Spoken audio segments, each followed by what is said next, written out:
오늘 하나님 말씀은 레위기 26장입니다. 성도 여러분, 오늘 말씀은 크게 세 단락으로 나눌 수가 있습니다. 첫 번째 단락은 40절부터 42절은 회개와 언약을 하나님께서 기억하신다는 내용이고요. 두 번째 단락 43절부터 45절은 영원한 하나님의 언약에 대해서 말씀하고 있습니다. 마지막 46절은 이 26장에 대한 요약과 결론입니다. 오늘 본문 레위기 26장에서 소개된 이 언약의 불순종한 결과의 결론을 보여주고 있습니다. 포로가 되어 끌려간 이스라엘 백성들이 끌려간 그 땅에서 회개하고 자복하면 회복의 은혜를 누리게 될 것이라고 말씀을 하고 있습니다. 우리가 주목해야 할 부분은 언제나 이런 예언들은 현재 백성들의 돌이킴과 잃어버렸던 지위를 회복하는 데 초점을 두고 있습니다. 그럼 우리가 기억해야 될 것은 이런 하나님의 경고의 말씀 뒤에는 언제나 하나님께서 그 언약, 하나님의 약속을 기억하고 회복과 복을 선언한다는 것을 기억해야 할 것입니다. 특별히 레위기 26장에서 이 언약적 복과 이 저주의 말씀을 길게 서술하면서 미래 회복의 약속으로 마무리하는 것이 바로 그 이유입니다. 그러나 그렇게 하기 위해서는 이스라엘 백성들이 자신들의 죄를 깨닫고 회개하고 자신들이 끌려간 땅에서 징벌을 달게 받아야 하며 하나님과 맺었던 그 언약을 기억해야 할 것입니다. 40절부터 42절까지입니다.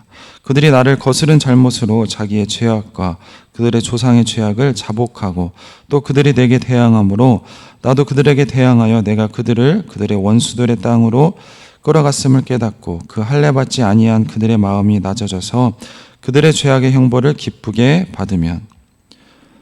이스라엘 백성들은 하나님의 말씀을 거역을 했습니다. 그들은 하나님의 말씀에 대해 순종하지 못했습니다. 하나님과 언약을 맺고 하나님과 언약으로 서로 묶였음에도 불구하고 하나님께 그리고 하나님의 말씀에 순종하지 못했습니다. 여러 번에 걸친 하나님의 경고와 심판에도 하나님께로 돌아오지 않았기 때문에 결국 하나님께서 약속하신 그 땅에서 쫓겨나서 포로가 되었습니다. 그러나 현재 상황을 극적으로 되돌릴 수 있는 방법이 있는데 그것은 이스라엘 백성들의 철저한 회개와 자복뿐입니다. 그들이 처해 있는 현재 상황이 자신들의 죄악 때문임을 분명히 깨닫고 마음을 겸손하게 해야 합니다. 그들의 마음은 할례받지 않는 마음이라고 말씀을 하고 있습니다. 여기서 할례받지 않는 자라고 하는 말은 이방인과 다름이 없다는 뜻입니다. 요즘 우리말로 세상 사람과 똑같다는 말입니다. 그들의 마음이 이방인과 같이 패역하게 되었음을 이제 그들은 그들의 마음으로 그리고 스스로 이제 인정해야 될 것입니다. 그러므로 이제 그들은 마음의 할례를 받아야 되는데 그들의 마음이 굳어져 있었기 때문에 그 포피를 베어내고 마음의 할례를 받아야 된다고 말씀을 하고 있습니다. 그렇게 하나님을 향해 완악했던 마음을 돌이킬 때 하나님과 맺은 언약은 새롭게 될 것입니다. 하나님 앞에서 겸손하게 이 마음의 할례를 행하고 나면 백성들은 이제 기쁜 마음으로 하나님의 징계를 받아들이게 될 것입니다. 그전에는 하나님께 불평하고 원망했지만 이제는 불평과 원망하기보다는 하나님의 심판을 받아들이고 하나님의 심판마저 기쁨으로 받아들일 것입니다. 형벌은 힘겨운 일이지만 그것을 기쁨으로 받음으로써 회복을 얻게 될 것을 이제는 알기 때문입니다. 이렇게 이스라엘 백성이 하나님 앞에서 자신의 죄악을 인정하고 마음을 겸비하게 하고 힘겨운 형벌을 기쁨으로 감당하면 결국 하나님께서 조상들과 맺으셨던 그 언약을 기억하셔서 그 언약대로 지키실 것입니다. 하나님께서 조상들과 맺으신 언약은 이 아브라함과 그리고 이삭과 야곱과 맺으셨던 언약입니다. 이 언약은 땅과 그리고 자손에 관한 언약인데요. 하나님께서 갈대아 우르에서 아브라함을 불러 가나안 땅으로 인도하셨으며 그에게 셀 수도 없을 만큼 큰 민족을 주고 열방의 복이 되게 하겠다고 하나님께서 약속을 하셨습니다. 그리고 하나님께서 이 언약을 다시 기억하신다는 말은 이 쫓겨난 땅에서 이스라엘 백성이 회개하면 하나님께서 다시 약속의 땅으로 그들을 돌이키시고 열방의 복이 되게 하겠다는 이 하나님의 약속을 이루어 주시겠다는 뜻입니다. 그래서 42절 마지막에 그러니까 하나님께서 그 땅을 기억하리라고 하나님께서 지금 말씀하고 계십니다. 아브라함을 부르셨던 그 부르심을 다시 한번 상기시키는 것입니다. 우리가 하나님으로부터 어떤 재앙을 받고 있다 할지라도 우리에게 언제나 회복의 길은 언제나 열려 있습니다.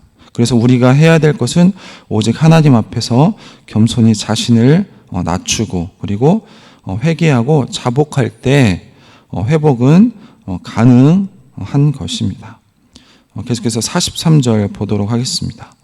그들이 내 법도를 싫어하며 내 규례를 멸시하였으므로 그 땅을 떠나서 사람이 없을 때 그 땅은 황폐하여 안식을 누릴 것이요 그들은 자기 죄악의 형벌을 기쁘게 받으리라. 이스라엘 백성의 타락은 결과적으로 그 땅에 안식을 가져왔습니다. 가나안 땅의 거민들이 죄악 가운데 머물고 있을 때 그들로 말미암아 이 더러워진 땅이 참지 못하고 이 가나안 백성들을 내뱉어 버린 것처럼 이제는 이스라엘 백성들이 범죄하여 그 땅이 다시 더러워졌고 결국 그 땅이 토해내듯이 그들을 뱉어 버린 것입니다. 그렇게 함으로써 그 땅은 오히려 안식을 누리는 이 아이러니함을 보게 됩니다. 다시 한번 이스라엘이 범한 죄악의 성격을 오늘 말씀에서 규정하고 있는데 그들이 하나님의 법도를 싫어하고 멸시한 것이라고 규정하고 있습니다. 그리고 그 죄의 결과는 땅에서 쫓겨나는 것이었는데 역설적이게도 그것은 그 땅이 안식하는 결과를 가져온 것입니다. 땅은 황폐해졌는데 오히려 기쁘게 안식하게 됩니다. 오늘 본문에서 히브리어로 이 라차, 이 지브라더라는 단어가 2번 반복해서 나오는데 여기서 안식을 누리다 그리고 형벌을 기쁘게 받다라는 표현에서 사용이 되고 있습니다. 여기서 땅이 기쁘게 안식하는 것과 그리고 백성들이 이 죄악의 형벌을 달게 받는 것을 지금 대조를 하고 있습니다. 이스라엘 백성들은 하나님의 규례와 법도를 싫어하고 거역했지만 하나님께서는 조상들과 맺은 언약을 결코 깨뜨리지 않으실 것입니다.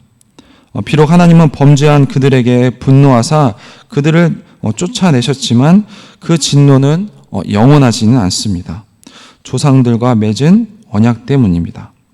하나님은 친히 맺으신 언약에 신실하십니다. 44절은 이 2가지의 특징이 있는데 첫 번째로 비록 한글 성경에는 뚜렷하게 반영되지는 않았지만 하나님께서 당신의 자녀들을 버리지 않을 거라는 것이 지금 강조되고 있고요. 두 번째로 하나님께서 이스라엘과 맺으신 이 언약 관계를 반복해서 강조하는 것입니다. 44절을 보면 그 9절 안에 이스라엘 백성들을 지칭하는 그들과 그리고 조상들을 지칭하는 그들 그리고 1인칭 하나님을 지칭하는 이 나으가 무려 7번이나 등장하는 것을 우리가 볼 수가 있습니다. 이것은 하나님과 이스라엘 백성 간에 맺어진 관계는 영원히 끊어지지 않을 관계임을 강조하는 것입니다. 그렇게 하나님께서 기억하실 언약은 시내산에서 조상들과 맺으신 언약입니다. 비록 본문에는 구체적으로 시내산 언약이라고 언급하지는 않지만 애굽 땅으로부터 그들을 인도해낸 그들의 조상이라고 언급을 하고 있기 때문에 이것이 시내산 언약이라는 것을 우리가 알 수 있습니다. 하나님은 이 아브라함과 이삭과 야곱과 맺으셨던 언약을 기억하사 이스라엘 백성들을 애굽에서 그들이 힘들어하고 있을 때 이끌어내셨던 것처럼 시내산에서 맺으신 그 언약을 기억하사 이제는 그 약속에서 약속의 땅에서 쫓겨난 이스라엘 백성들을 다시 약속의 땅으로 회복시키실 것입니다. 그렇게 함으로써 하나님께서 이스라엘 백성들로 하여금 다시 언약 백성의 지위를 누리게 할 것이며 천하 열방이 그 언약 백성을 통해 복을 얻게 하실 것입니다.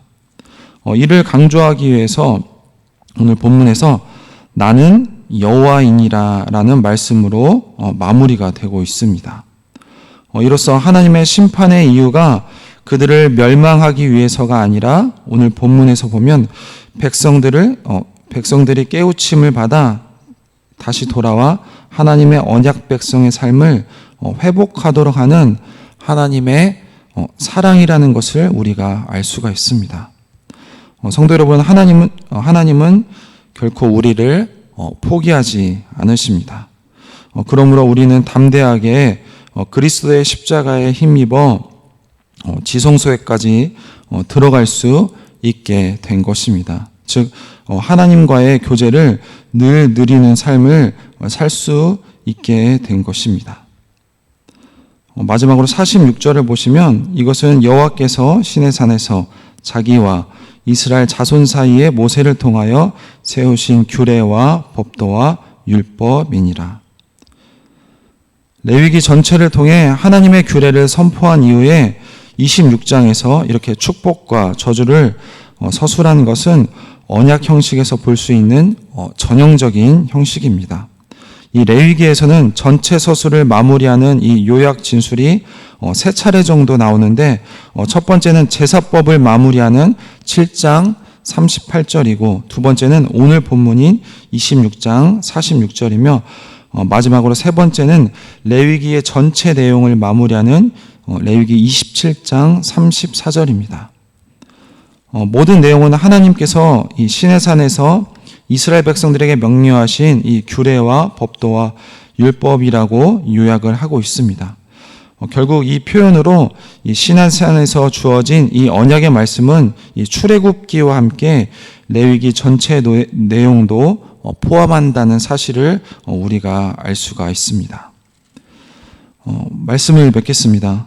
성도 여러분, 오늘 말씀은 하나님께서 회복에 대해서 말씀하고 계십니다.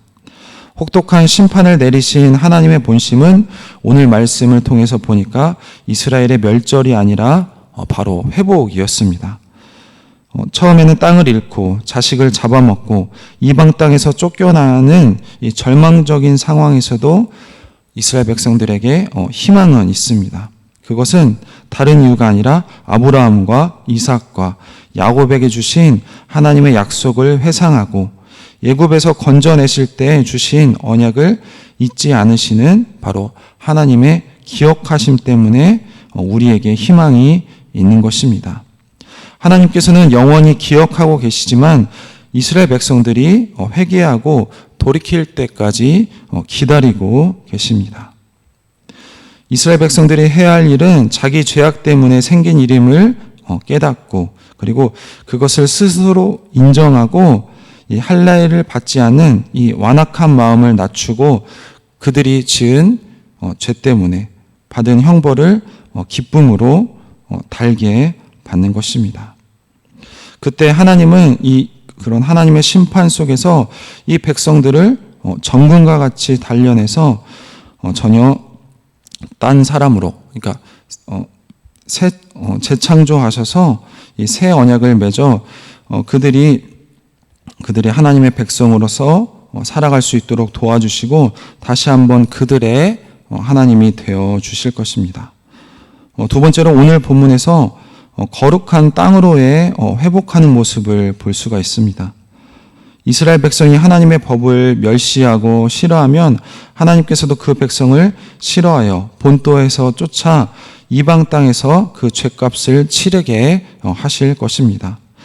그러는 동안 가나안 땅은 황폐한 채 버려지겠지만 그것이 그 땅에겐 못다 누린 안식을 가져다 줄 복의 시간이 될 것입니다. 우리는 혼돈과 이 무질서에 대한 이 하나님의 섭리를 인정하는 것이 하나님의 자유와 그리고 주권에 순종하는 진정한 지혜라는 것을 깨달아야 할 것입니다.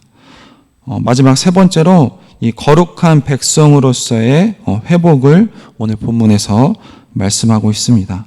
시내산에서 모세를 통해 이스라엘 백성들에게 주신 성결법을 오늘 말씀에서 마무리를 하고 있습니다.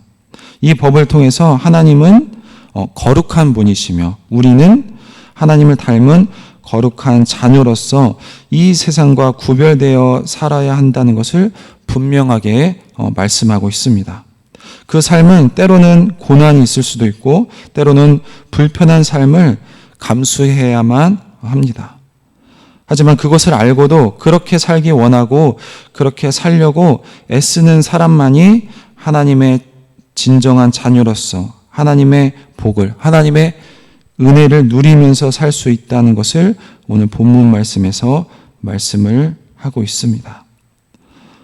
성도 여러분, 오늘 말씀 통해서 이 레위기 26장에 기나긴 이 저주의 목록의 끝에 희망의 약속을 이야기하는 것을 한번 보십시오. 이 징계의 목적이 결국에는 형벌이 있지 않고 회복에 있습니다. 하나님의 경고는 죄에서 돌이키라는 하나님의 호통이었으며 돌이키면 다시 네가 살 수 있다는 하나님의 절절한 외침이자 호소였습니다. 우리는 이런 하나님의 본심, 하나님의 사랑을 알고 늘 하나님께 돌이키는 우리 모든 성도님들이 되시길 소망합니다. 그것이 우리들의 유일한 소망이며 오늘날 우리에게 하나님께서 레위기의 말씀을 주신 이유입니다. 그렇게 살아가는 우리 모든 성도님들이 되시길 소망합니다. 기도하겠습니다. 하나님 감사합니다. 이렇게 레위기 26장에 긴 이 저주의 목록 끝에 하나님께서 희망을 이야기하시는 것을 보았습니다.